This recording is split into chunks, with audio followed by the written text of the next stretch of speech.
Hello guys, जय सिया राम, हर हर महादेव, ओम नमो नारायण। तो guys, सबसे पहले तो मैं ये बताता हूँ कि ये चश्मा मैंने लगाया ये मेरी आँखों का है। इसे आप मेरा एटीट्यूड या कोई फैशन मत समझना, मेरी मजबूरी बन गई, इसके लिए मैं क्षमा चाहता हूँ। और मैं आपको एक बहुत ही अच्छी कहानी सुनाता हूँ। ऐसा हुआ, एक बार एक गांव में एक डॉक्टर रहता था, झोला छाप। तो जी वो सुबह सुबह दुकान पर आया। उसने ना झाड़ू मारी, ना धूप बत्ती करी, कुछ नहीं। दुकान खोल ली और एक साइड में सिर पर हाथ रख कर बैठ गया। अब थोड़ी देर बाद जो है थोड़ी देर बाद जो है उसका कंपाउंडर आया। वो डॉक्टर साहब प्रणाम। अरे नुको बैठ जाए यार। कंपाउंडर बोला, नुको जी डॉक्टर साहब क्या बात है, आज तो बड़ा मूड खराब है आपका। अरे नुको यार क्या करूं, मैं तो परेशान हो गया। नुको क्यों, क्या बात हो गई? नुको यार 100 में से 80 आदमी उधार कर जा, 20 आदमी दे जा पैसे, बता इसमें गुजारा चल रहा क्या? सुबह को आऊँ शाम को चला जाऊँ, घर वाले अलग डांटते हैं। नुको जी उधार देना ना देना तो आपके हाथ में है। नुको वो कैसे? नुको जी आप ऐसा करो, आप मेरी जगह आ जाओ, मैं आपकी जगह आ जाता हूँ। मैं डॉक्टर बन जाऊँगा, आप कंपाउंडर बन जाओ। उन्होंने जो था, दोनों ने कपड़े बदले और कंपाउंडर जो था वो डॉक्टर की कुर्सी पर बैठ गया। अब इतने में क्या हुआ कि एक डॉन बदमाश अपने 2 चेलों के साथ निकलता हुआ रहा था मार्केट से। वो डॉन ने देखा यार भूख सी लग रही, चलो थोड़े फल ही खा ले। वो गया एक फल की दुकान पर, बोला नुको भाई ये आम क्या रेट है? दुकानदार बोला, नुको जी 270 रुपये किलो। कहा नहीं नहीं, इतने महंगे, लूट मचा रखी, जानते नहीं मैं डॉन हूँ। नुको जी हैं इस भाव तो मैं क्या करूँ? नुको नहीं, ऐसा करो 70 रुपये लगाओ, चलो कोई बात नहीं। नुको जी 70 रुपये नहीं। वो जो दुकानदार था वो बोला, नुको जी ये लंगड़ा है। नुको यार एक बात सुनो, तुम ऐसा करो 70 रुपये किलो लगाओ, 200 रुपये तो इनके ऑपरेशन में लग जाएंगे। अब ये लंगड़ा है, ऐसे सीधा भी करना, एम्बुलेंस का खर्चा 100 अलग। तो जी दुकानदार मान गया। उनको ले जाओ जी कोई बात नहीं, क्योंकि वो तो डॉन था, उनने उसे दे दिए। अब जो था डॉन वो आम लेके चलता बना। दुकानदार ने पीछे से आवाज मारी, उनको जी वो पैसे तो दे दो। वो डॉन जो था फिर वापसी मुड़ कर आया दुकानदार के पास, बोला पैसे? कौन से पैसे? तू जानता नहीं मैं डॉन हूं? चल अच्छा दे जाऊंगा। कहाँ उसने देने थे? अब जो था उसकी नजर डॉन की केलों को पड़ गई। उनको यार जब तक ने बुला ही लिया इतने प्यार से, तो चलिए केले भी दे दे। तो डॉन का चेला बोला, वो केला ऐसा शेप में मुड़ा तो रही है। तो डॉन का चेला बोला, नुको बॉस बॉस ये तो मुड़ रहा। अरे नुको चुप, मैंने अच्छे सीधे कर दिए, ये तो है क्या चीज, चल भाई तू केले दे। अब दुकानदार ने सोचा यार पैसे देने का नहीं, उन्होंने डॉन ने वो दुकानदार ने केलों की कोली भर ली। नुको ना जी 1 दर्जन तो सारे बच रहे। अब डॉन ने जो था बोला, नुको तू मुझे जानता नहीं। अब इतने में क्या हुआ, दुकानदार की जो घरवाली थी वो बैठी हुई नीचे रोटी खा रही थी, वो खड़ी हो गई, अपने आदमी से बोली, नुको हटो हटो, मैं देखूंगी कैसा डॉन है यो। नुको हाँ भाई, डॉन से बोली वो, क्या बात है, क्यों परेशान कर रहा? नुको जी केले ले रहा मैं। नुको जब तेरे आदमी ने, तेरे इस चेले ने तुझे बता दिया कि जी ऐसा करके मुड़े हुए, तो उनको तुमने सुना नहीं। तो डॉन जी अपने चेलों से बोला, चलो बे इसका दिमाग ठिकाने लगाओ, ये बहुत बोलती है, पहले इसे सीधा करो। अब जो दो चेले थे उन्होंने उसके गोड्डों में बंदूक तान दी। अब वो जो थी घबरा गई। तो वो डॉन बोला उन चेलों के पास आकर, पहले तो उनके एक धरा कान पर जोर से, उनको भाई क्या कर रहे हैं, मैंने तो इसका दिमाग ठिकाने लगाने को कहा था। तो चेले बोले, उनको बोस बोस तुम्हें नहीं पता, औरत का दिमाग घुटनों में होता है, औरत का दिमाग घुटनों में होता है। अब वो जो थी औरत घबरा गई।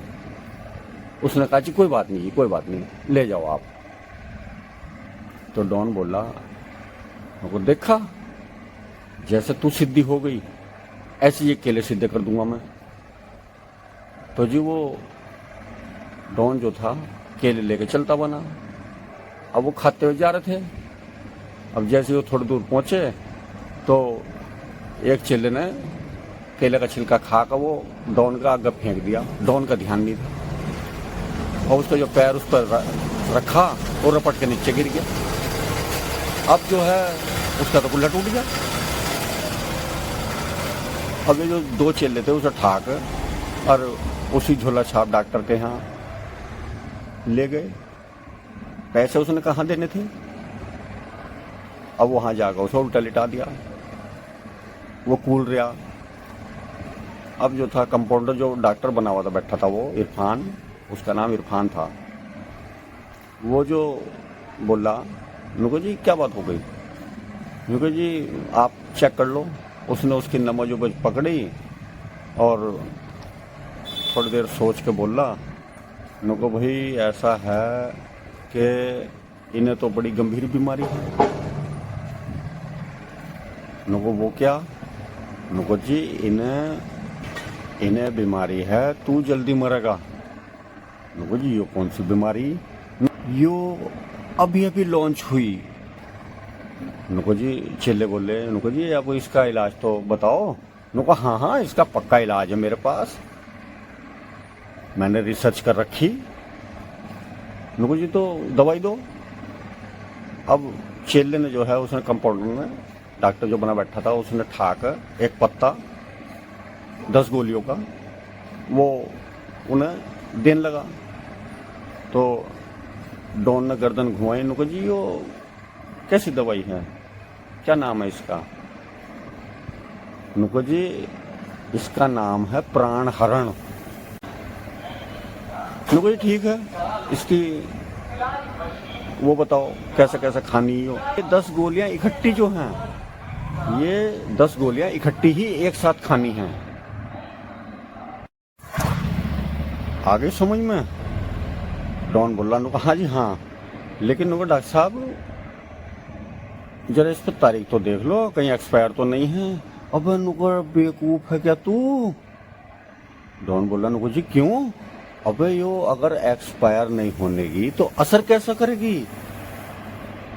इसकी वैलिडिटी 6 महीने की होती है सिर्फ। जब तक यो वैलिडिटी के अंदर रहेगी तब तक कोई असर नहीं होने का इसका, समझ गया। लेकिन जब यो एक्सपायर हो जाएगी उसके बाद देखना इसका कितना भयंकर रिजल्ट निकलता है। तभी तो इसका नाम प्राण हरण पड़ा है, बेवकूफ कहीं का। यो अगर एक्सपायर नहीं होने की तो असर कैसे करेगी, तो ये तो गंभीर बीमारी। तो डॉक्टर बोल रहा, वो कंपाउंडर डॉन से, नुको बता कौन सी बीमारी। नुको जी मुझे तुम बता रहे, नुको तू जल्दी मरेगा। तो नुको हाँ उसीलिए तो बता रहा हूँ कि ये एक्सपायर नहीं होने की तो असर कैसे करेगी। तो डॉन बोला, नहीं ठीक है दे दो।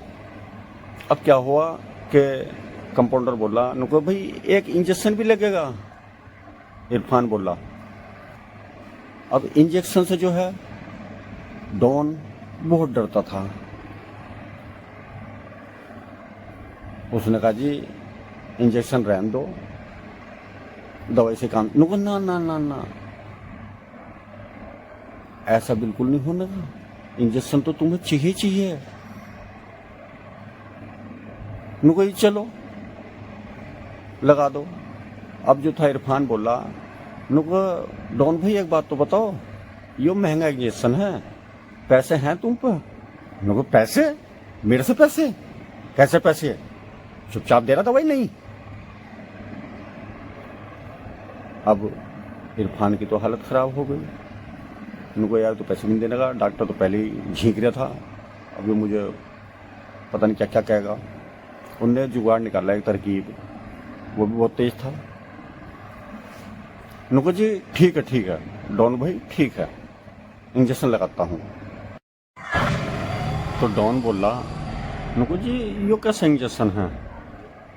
नुको डॉक्टर बोला, वो कंपाउंडर, नुको भाई इसका नाम है पैसे निकाल। नुको जी यो नाम तो पहली बार सुन रहे। नुको यो अभी अभी इजाद हुआ, अभी इसका रिसर्च हुआ है। नुको वो कैसे?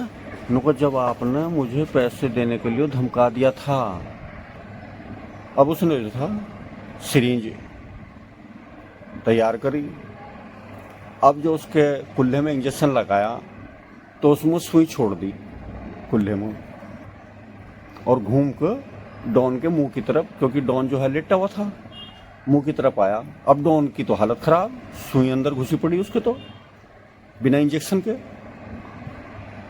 अब वो तो कूल रहा। तो कंपाउंडर बोला, वो इरफान, वहाँ पे डॉन पैसे हैं? तो उसकी तो किल्ली मच रही। उन्होंने कहा हाँ पैसे हैं। नुको तो देगा? नुको हाँ जरूर दूंगा। नुको तो ला दे। उनने जो था डॉन ने उसके हाथ में जो भी उसकी फीस थी रख दी। तो कंपाउंडर बोला, नुको देखा मैंने अच्छे से पैसे निकलवा लिए, तो है क्या चीज। तो जी अब उसका इलाज करके उसे रफा दफा करा। अब जो था इरफान, शाम हो गई तो वो अपने घर आ गया। अब उधर एक गांव में, उसी गांव में, उस गांव के बराबर में एक गांव और था। तो जी वहाँ एक लड़की रहती थी, रुखसाना, बहुत प्यारी, नेक दिल, मतलब ईमान की पक्की, और मतलब ये समझ लो कि कुरान का उसे पूरा ज्ञान, और अपने मजहब से मतलब बिल्कुल पूरा लगाव, पूरा प्रेम करने वाली। और 24 घंटे उसके मुंह पर जब भी वो खाली होती थी, अल्लाह अल्लाह अल्लाह अल्लाह, मतलब उसके मुंह से फोटो से छूटता नहीं था, वो अल्लाह अल्लाह करती रहती थी, बड़ी नेक दिल। तो वो सिलाई का काम करती थी जी। अब क्या हुआ कि उसके घर में उसकी केवल माँ थी, उसके जो अब्बा थे उनका इंतकाल हो गया था। तो वो दो ही घर में रहती थी। अब वो कपड़े सिलने का काम करती थी। अब क्या हुआ कि दो लड़कियां उसके पास कपड़े सिलवाने आई। वे बोली उस रुखसाना से, उनको जी हमें 2 जोड़ी कपड़े हैं, ये सिलने हैं, आपकी बहुत तारीफ सुनी। उनको हाँ जी हाँ। तो वे लड़कियां बोली, उनको जी वो हम जो किताब होती है दर्जों के पास डिजाइन की, उनको वो दिखा दो तो हम पसंद कर लेंगे कौन सा सूट सिलवाना। उसने उठा कर किताब उनके हाथ में धर दी। उन्होंने देखा काफ़ी देर, तो एक सूट उन्हें पसंद आया उस किताब में। उन्होंने कहा जी ये वाला सिलना। उसने वो देखा, उन्होंने कहा ना जी ना, मैं ये वाला सूट नहीं सिल सकती, ये डिजाइन मैं नहीं सिल सकती। उनको जी हमने तो आपकी बहुत दूर दूर तक तारीफ सुनी, और आपकी जो है काफ़ी हमने चर्चा सुनी है कि आप रेट भी कम लेती हो और कपड़े भी फिटिंग वाले बढ़िया करके बनाती हो। तो जी इस सूट को सिलने में आपको क्या दिक्कत है? उनको ना, मैं नहीं सिलने की, कहीं और सिलवा लो। अब वे लड़कियों ने उन्हें उसे रुखसाना को लालच दिया। उनको जी जो आपकी फीस है उससे हम थोड़ी सी ज़्यादा आपको देंगे, लेकिन आप इन्हें सिलो। अब जो था उसने फिर भी मना कर दी, जी मैं ऐसा काम करती रही ना, मैं ऐसा सूट सिलती हूँ। अल्लाह अल्लाह अल्लाह अल्लाह वो अपना करने लगी, क्योंकि खाली रहते हुए वो अल्लाह अल्लाह का नाम लेती थी, बड़ी मतलब अपने अल्लाह को बड़ा मानती थी और किसी चीज़ में उसका ध्यान नहीं रहता था। तो जी नुको जी आप चले जाओ, मैं नहीं सिल रही। वे लड़कियाँ थी उस रुखसाना की माँ के पास गई, नुको जी हम ये 2 सूट सिलवाने आए और आपकी लड़की जो है वो मना कर रही। अब उसे क्या पता कैसे सूट सिलवा रही उसकी अम्मी को। नुको जी कोई बात नहीं, आप ये कपड़े रख दो और आप घर चले जाओ, मैं रुखसाना से बात करूँगी। वो जो थी दोनों लड़कियां वे अपने घर चली गईं कपड़ा छोड़कर। उनके जाने के बाद जो है उसकी अम्मी ने उसे बोला, रुखसाना तू क्यों रोजी रोटी का नुकसान कर रही, वे कुछ पैसे दे के ही जाती। उनको नहीं अम्मी, मैं ऐसे काम नहीं करा करती, मैं नहीं सिलने वाली ऐसे कपड़े। उनको क्या बात हो गई? यूँ कि जी एक बात बताओ, वे यूँ कह रही कि यहाँ बाजू से लेकर और यहाँ तक ये चीज़ जो है दिखनी चाहिए, ये डिजाइन है, ये फैशन है, और पैरों में उनके इतने छोटे मतलब वे सिलवा रही हैं कि जिससे कि पैर दिखाई दें। तो अम्मी मैं ऐसा काम नहीं करती, मैं ऐसा कपड़ा सिलती हूँ जिसमें यहाँ से यहाँ तक कुछ दिखाई ना दे, पैरों में जो है सलवार जो है पूरी नीचे तक आए, वो कपड़ा मुझे सिलना पसंद आता है। उनको क्यों, तुझे क्या दिक्कत आ रही, पहनेंगी वे? उनको जी पहनेंगी तो, लेकिन जब वो उन्हें पहन के कहीं जाएंगी तो लोग उन्हें देखेंगे तो वे क्या कहेंगे? उनको वो कौन दर्जी था बेवकूफ़ हो जिसने ऐसा हो इनका डिजाइन बना दिया, फैशन चला दिया नया। तो उनको जी लोग तो मुझे ही बोल लेंगे, भले चाहे मैं उनके पीठ पीछे बैठी सिलने वाली अम्मी,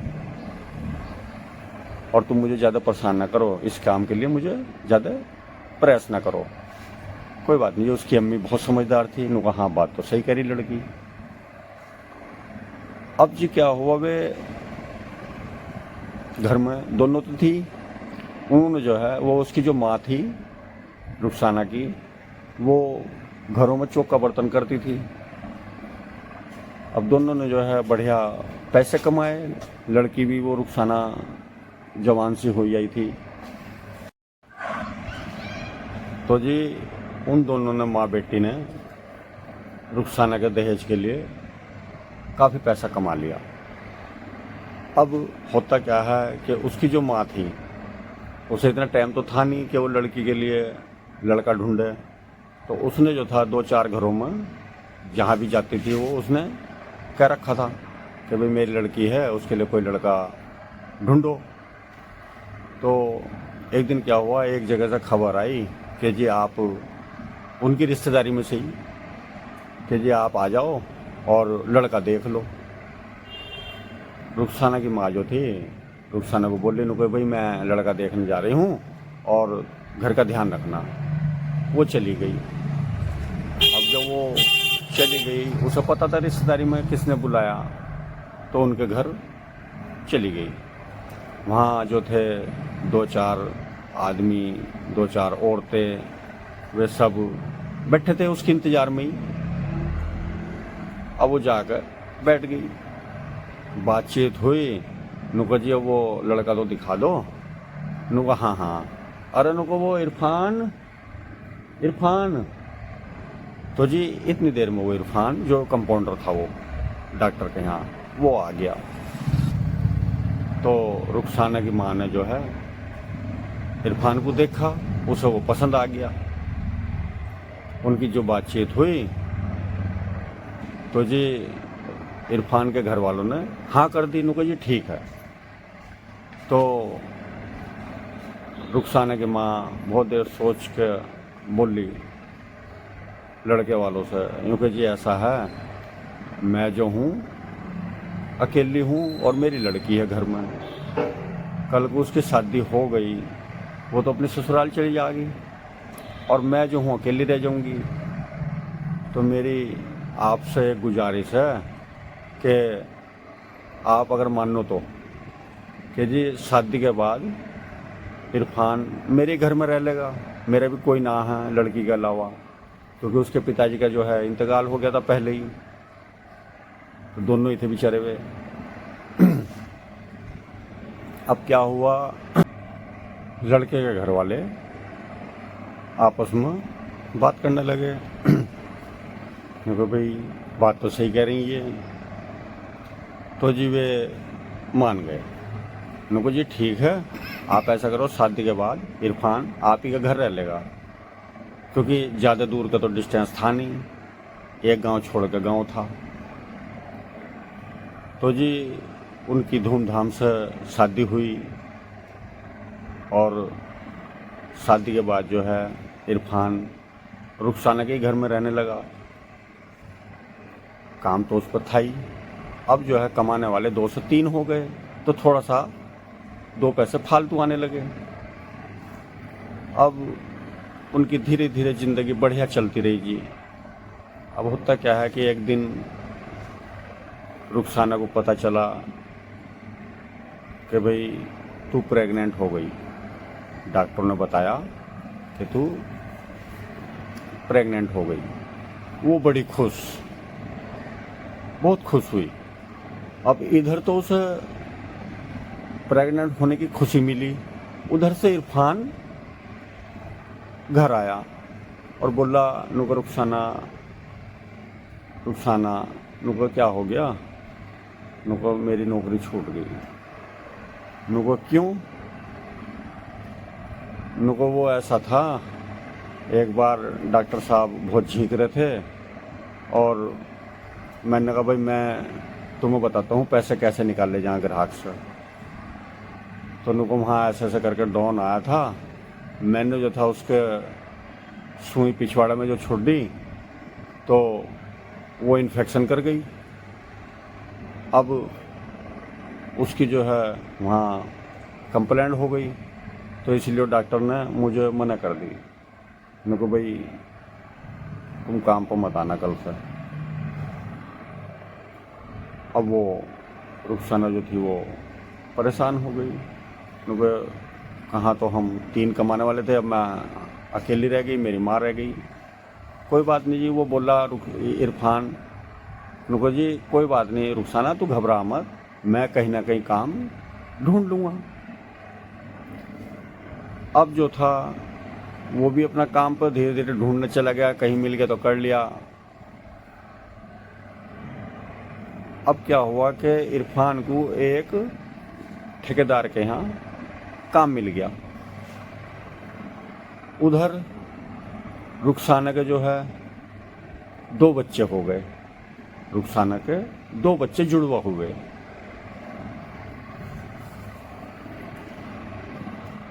अब जब वे बच्चे घर में आ गए अस्पताल से, तो घर में खुशहाली का माहौल आ गया, क्योंकि काम धाम भी सबका बढ़िया चल रहा, थोड़ा थोड़ा करके जैसे भी चल रहा था। वे हंसी खुशी अपना जीवन बिताने लगे।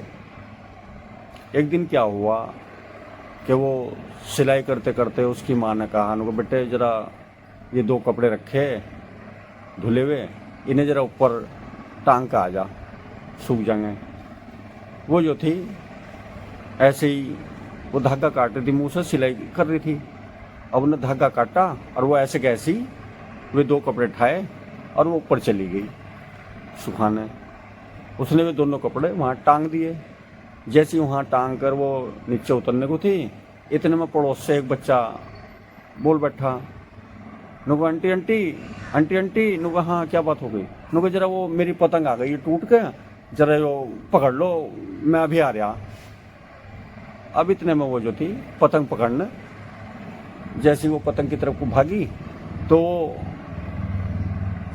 ऊपर जो रेलिंग होती है वहाँ से वो पतंग तो उसके हाथ नहीं आई, वो नीचे रेलिंग से, ध्यान पतंग पर था तो नीचे वो रेलिंग से बरामदे में गिर गई। अब उसकी तो हालत ख़राब हो गई, सिर उर सब फट गया। अब उसे जो है अस्पताल ले जाया गया। उसकी माँ भी थी, गांव के 10-5 आदमी भी थे, और वहाँ जाकर वो अस्पताल में मर गई। अब जब वो मर गई तो उसे घर लाया गया, इरफान को खबर भिजवाई। तो उस दिन शुक्रवार का दिन था, जुम्मे का। तो सारे लोग जो हैं अपनी अपनी छुट्टियों पर जा रखे थे, क्योंकि उन्होंने जुम्मा पढ़ना था। अब वो ठेकेदार के यहाँ इरफान अकेला था। अब उसे खबर आई, नुको भाई ऐसा ऐसा जो है तेरी पत्नी का देहांत हो गया, और घर बुलाया। अब उसने, इरफान ने हबड़ा तबड़ी में ताला मारा और चाबी जेब में डाल ली। अब वो सीधा घर आ गया। अब वहाँ देखा तो मजमा लग रहा है, आज रुआ पिट्टी मचरी। कोई बात नहीं जी, देखो ये तो होता ही है, जब कोई मरता है तो थोड़ा बहुत तो देखो। अब जो है उसे शाम के टाइम रुखसाना को कब्रिस्तान ले जाया गया। वहाँ जो है उसकी कब्र खोद दी। तो इरफान जो है कब्र खुदवा रहा था, वो आग था।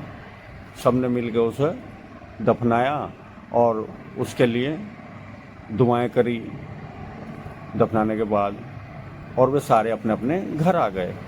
इरफान भी अपने घर आ गया। 2 बच्चे थे छोटे छोटे, माँ थी, वे 2 ही रह गए। अब वे दोनों जो हैं रो रहे थे, परेशान थे। इतने में क्या हुआ कि ठेकेदार जिनके यहाँ वो इरफान काम करता था, वो बड़ा जल्लाद था। दया नाम की तो उसमें चीज़ ही नहीं थी। जो भी था उसका काम था, उसका पैसा था। वो पैसों के लिए किसी मजदूर को कुछ नहीं समझता था। उसका फ़ोन आ गया, उनको यार वो इरफान वो ऐसा है, सुबह को लेबर ज़रा जल्दी जावेगी तो वो मुझे चाबी दे जा, जो उसने जेब में डाल ली थी। नुको हाँ जी, सुबह तक पहुंचा दूंगा मैं 9 बजे तक। नुको ठीक है, लेकिन याद करके। नुको हाँ जी हाँ। अब उसने जो चाबी पर हाथ मारा तो चाबी उसकी गायब।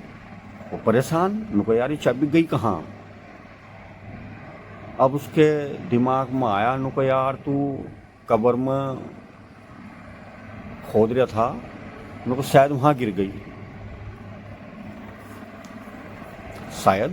गिर गई। अब वो किसी को बगैर बताओ रात को 12 बजे करीब कब्रिस्तान पहुंचा। तो वहां उसने पैरों की तरफ से कब्र खोदनी चालू कर दी। खोदता रहा तो इतने में जो है एक गोरख होते हैं, गोरख जो शायद ये कब्र खुदवाने में मदद करते हैं, वो आ गया।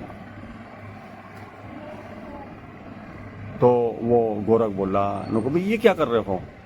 नुको तुम इरफानी तो हो? नुको हाँ हाँ। तुम्हारी शाम में जो बीवी का इंतकाल हुआ? नुको हाँ जी हाँ। नुको ये क्या कर रहे हैं?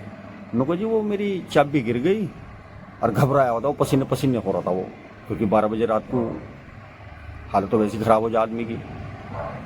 नुको जी वो मेरी चाबी गिर गई, शायद यहाँ कब्र खोदते हुए वो ढूंढना आया, क्योंकि उसे तो ठेकेदार का बहुत डर था, ठेकेदार तो जालिम था। तो इरफान बोला, नुको आप भी थोड़ी मेरी मदद करवा दो तो जरा मेरा ढेट भी बन जाएगा और चाबी भी जल्दी मिल जाएगी। नुको ठीक है, वो मान गया। उन दोनों ने जो है कब्र खोद दी। तो जब उन्होंने कब्र खोद दी तो इरफान ने क्या देखा कि रुखसाने के जो होठ हैं उनसे अजाब निकल रहा, आग निकल रही, अजाब हो गया वहाँ। इतना बुरा हाल उसका लड़की का।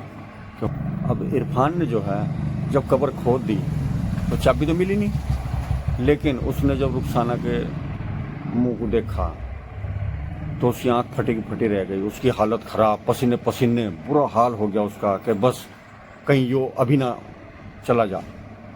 अब इरफान हबड़ा तबड़ी में घबराते हुए, गोरख तो भाग गया पहले ही। अब वो हबड़ा तबड़ी में जो है इरफान, उन्होंने फटाफट जल्दी अपना आप ही बंद करी और वो घर आ गया जी। अब घर में आकर जो है वो हाँफ रहा, हालत ख़राब, पसीने पसीने। तो उसकी जो सास थी रुखसाना की माँ, उसने पूछा, नुका इरफान भाई तुम कहाँ गए थे? मैं तो यहाँ खाना लेके बैठी। नुका अम्मी अम्मी बस पूछो मत ना। नुका क्या बात हो गई, क्या बात हो गई, बताओ बताओ। नुका अम्मी वो शांति से थोड़ा सा बैठा, पानी वानी पिया। फिर उसके बाद उसने अपनी अम्मी से बताया, नुका अम्मी ऐसे ऐसे नुका मैं चाबी ढूंढने गया था कब्रिस्तान में, तो मैंने रुखसाना की जो कब्र खोद दी, तो उसके जो मुंह से होठों से भयंकर आग, उसके होठ ऐसे जल रहे बस पूछो मत ना, और इतने बड़े बड़े हो गए उसके होठ, अजाब निकल रहा। नुको भाई उसकी माँ ने सोचा, नुको मेरी लड़की रुखसाना वो तो बड़ी नेक दिल थी, 24 घंटे अल्लाह अल्लाह करती थी होठों से, तो ऐसा क्या गुनाह करा जो अजाब हो रहा। वो भी बहुत परेशान हो गई। तब उसने इरफान से बोला, नुको भाई इरफान ऐसा करो, सुबह को जो है फजर की नमाज के बाद आप मौलवी को, जो इमाम साहब हैं मस्जिद में, उन्हें बुला कर लाना या उनसे बात करना। नुको ठीक है अम्मी। अब वो सुबह जो मस्जिद में पहुंचा तो नमाज वमाज पढ़ने के बाद सब अपने अपने घर चले गए। उसने अकेले में इमाम साहब को बुलाया और उनके सामने रोने लगा। उसकी आंखों से आंसू रुक नहीं रहे थे जी। अब उसे देख कर इमाम साहब की भी आंखें भर आई। उन्हें पता था कि भाई इसकी बीवी का जो है इंतकाल हो गया, 2 छोटे छोटे बच्चे हैं। अब इमाम साहब बोले, भाई इरफान क्या बात हो गई, क्यों रो रहे? उससे बोलना नहीं गया, उसकी आवाज़ भरभराने लगी। वो बोला, इमाम साहब मैं क्या बताऊं, मेरी बीवी जो है उसके चेहरे से, उसके मुंह से अजाब निकल रहा, अजाब हो रहा। मैं बड़ा दुखी हूँ, उसका कुछ करो। नुका भाई तेरी बीवी ने कोई गुनाह करा? नुका ना जी, वो तो बड़ी ईमानदार थी, बड़ी नेक दिल, 24 घंटे उसके मुंह पर अल्लाह अल्लाह होता था। उसके जो होठों पर हर वक्त अल्लाह अल्लाह ही निकलता था। वो पैरों में पड़ गया इमाम साहब के। नुका इमाम साहब मेरा कुछ करो।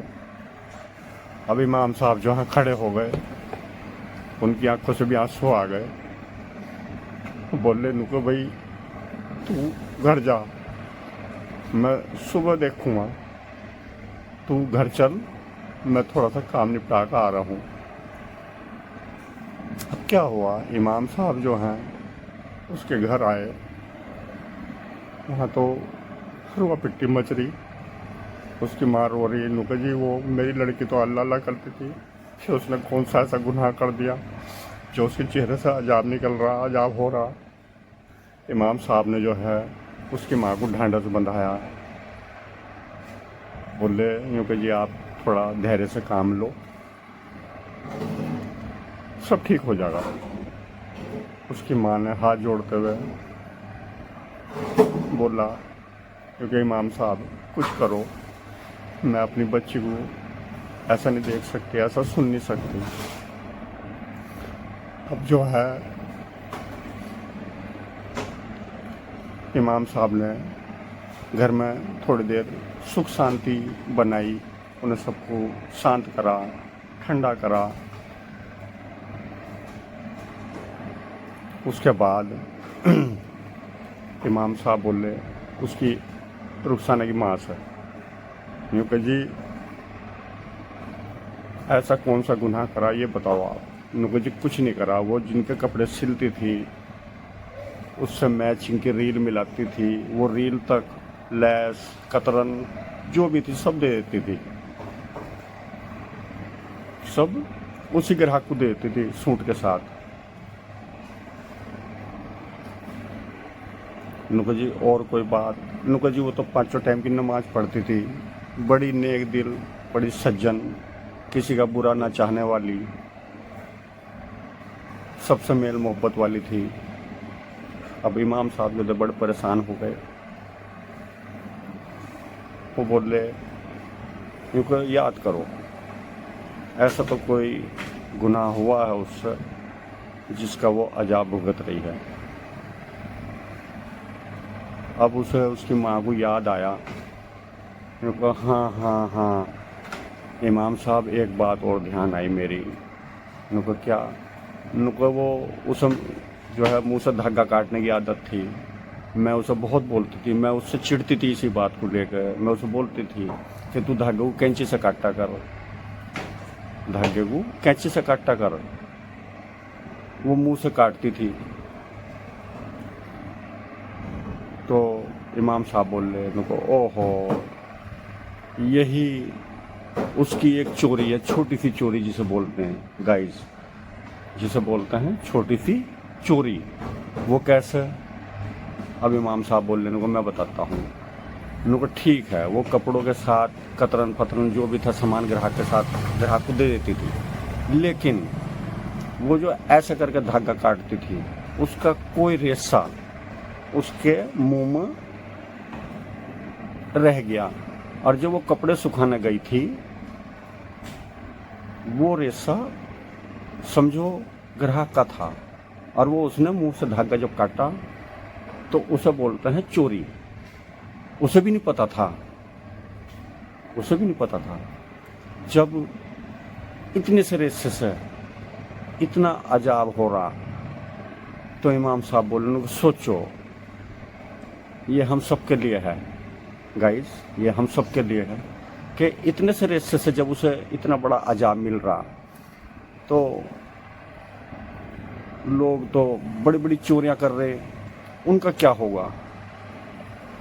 इस प्रकार से गाइस मौलवी साहब ने उसकी माँ से रुखसाना से ये बोला, मेरे को भाई जिन जिन के कपड़े यहाँ उसने सिले, और मेन बात जो लास्ट में जिसका धागा काटा और वो ऊपर छत पर गई, उस औरत को जरूर बुलाना और उन सबको बुला कर अपनी लड़की के लिए उन सबसे मतलब विनती करना कि भाई मेरी लड़की को क्षमा करो। किसी का भी कोई एक रेशा भी अगर उसके मुंह में या जैसे भी मतलब उसे क्षमा कर दो। तो उसकी माँ ने जी सबको बुलाया, उस औरत को मेन करके बुलाया जिसका लास्ट में कपड़ा छिल रही थी वो, और उसने उसका रेशा काटा और वो ऊपर चली गई। तो उसकी माँ ने सबको बुलाकर सबसे विनती करी, इनको जी मेरी लड़की को क्षमा कर दो, उससे कोई भूल हो गई, उसका तो अजाब हो रहा। तो सब ने जी उसे क्षमा करा, क्योंकि वो लड़की ही इतनी नेक दिल थी। और जो लास्ट वाली औरत थी जिसका ऐसा रेशा काटा कपड़ा छिल रही थी लास्ट में मरने से पहले, उस औरत ने तो जी बहुत दुआएं दी, बहुत मतलब किसी भी प्रकार से कोई मतलब उसके मन में वो नहीं था, उन्हें हर तरह से उसे माफ़ कर दिया। अब इमाम साहब जो हैं जी वो अपने घर चले गए। अब उसकी रुखसाना की माँ बोल ली इरफान से, वे औरतें भी अपनी सब जो थी घर चली गई, अभी दोनों रह गए। अब इरफान की जो माँ थी वो इरफान से बोल ली, उन्होंने जी इरफान बेटा अब जाओ और अब दोबारा खोद के कब्र दोबारा चेक करो। वो बेचारा फिर गया, थोड़ा डर तो मन में रह गई है। उसने जाकर उस गोरख से बोला, उन्होंने जी मैं दोबारा आया हूँ और वो मुझे कब्र खोदनी। उन्होंने कहा चलो ठीक है मैं भी चलता हूँ। उन दोनों जो है कब्र खोद दी, और अंदर जो है इरफान ने अंदर का जो मंजर देखा उसका दिल खुश हो गया, उसका दिल खुश हो गया। रुखसाना के जो होठ थे वो बड़े प्यारे सुंदर साफ सुथरा चेहरा और पूरा शरीर इतना सुंदर लग रहा कि जैसे अभी वो उठ के बोलने वाली, और अंदर कब्र में से खुशबू आ रही। और बस इरफान का दिल देखो जी, एक तरफ तो मरने का दुख तो था ही, लेकिन ये सीन देख कर कि भाई मेरी पत्नी को अल्लाह ने माफ़ कर दिया, इस सीन को देख कर उसका दिल बड़ा खुश हुआ। और जी वो उसने फटाफट जो है कब्र दोबारा से, हाँ उसकी चाबी भी मिल गई। मेन बात ये है उसकी चाबी भी मिल गई। अब जो है उसने कब्र उबर दोबारा से वैसे की वैसी करके जी वो घर आ गया। अब उसकी माँ से अपनी सास से बोला, नुका अम्मी ऐसा ऐसा बात थी, आज तो दिल खुश हो गया, देखो दुख तो है ही, लेकिन कब्र में आज रुखसाना शांति से पड़ी है, अंदर खुशबू आ रही और उसके चेहरे पर बस ये ऐसी लग रही कि अभी उठ के बोल बैठे हैं। तो दोनों ने जी, रुखसाना की माँ ने और इरफान ने दुआएं करी अल्लाह से कि है अल्लाह, इतनी छोटी सी गलती की सज़ा इतनी बड़ी होती है, हे मेरे खुदा, मेरी जो रुखसाना थी उसके साथ इतना बड़ा हादसा देखकर मेरे तो रोंगटे कांप गए। हे अल्लाह, कभी किसी को इतना बड़ा अजाब मत देना, सब कुछ क्षमा करना, सब पर दया करना। तो जी इतना कह के दोनों ने अपने घर में अपने एक एक बच्चे को गोद में उठाया और घर से बाहर निकल गए। तो जी ये गाइस, ये कहानी यहीं तक थी, इसलिए कोई भी भूल चूक हो गई हो उसके लिए मैं क्षमा चाहता हूँ, क्योंकि देखो कुछ शब्द ऐसे हैं जो गलती से मुंह से निकल जाते हैं, हो सकता है मुझसे भी निकल गए हों। तो गाइस, जय श्री राम।